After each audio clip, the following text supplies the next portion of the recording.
2 days left of the International Film Festival, and today we want to highlight one of the documentary films that is making its U.S. premiere tomorrow. It's called Drowning in Silence, and the film's director is joining us this morning, Sonoda. Thanks for joining us here this morning. This is not only your directorial debut, but also a very personal story. Tell us a little about it. Yeah, thank you so much again for having me here, Joe. This story is basically about the epidemic of drowning, as well as a parent's loss after that. And unfortunately, it's a very personal story to me as my son passed away a little over 3 years ago now from drowning. And it was something that I had no idea was the number one reason children 1 to 4 die. And it felt really important to get that message out there and also connect with other parents who are feeling some of the grief and shame, honestly, that comes with a loss like this. I have a 2.5-year-old, so this is right in my wheelhouse of, that time when they're too little maybe to know the dangers of the pool.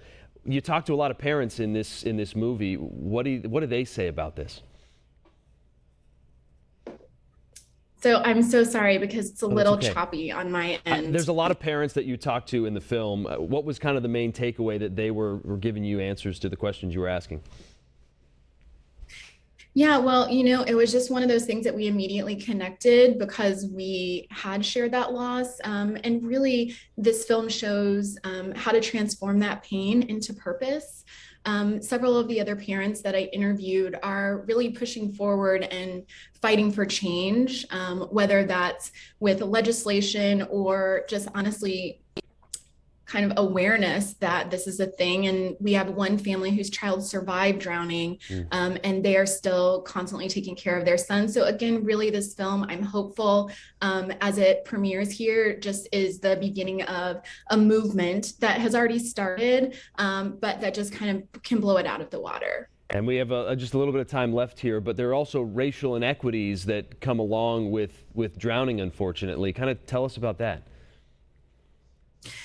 Yeah, so it was something that, again, I had no idea, but Black and brown children are 5 times more likely to drown than their white counterparts. And that's really just stemming back from years and years of systemic racism and, going back from when there was a white only pool and Blacks were not even allowed to get in the pool. So we really, again, just explore that and how we can make changes in that realm as well. If you'd like to watch Drowning in Silence, it will be premiering at the Santa Barbara National Film Festival tomorrow, 5 p.m. at Metro 1, and then it'll play again on Friday at noon at Metro 4. Chazik, thank you for joining us and sharing your story. I really appreciate it. Thank you again for your time. I really appreciate it and hope to see some of you folks out there. Take care. Thank you.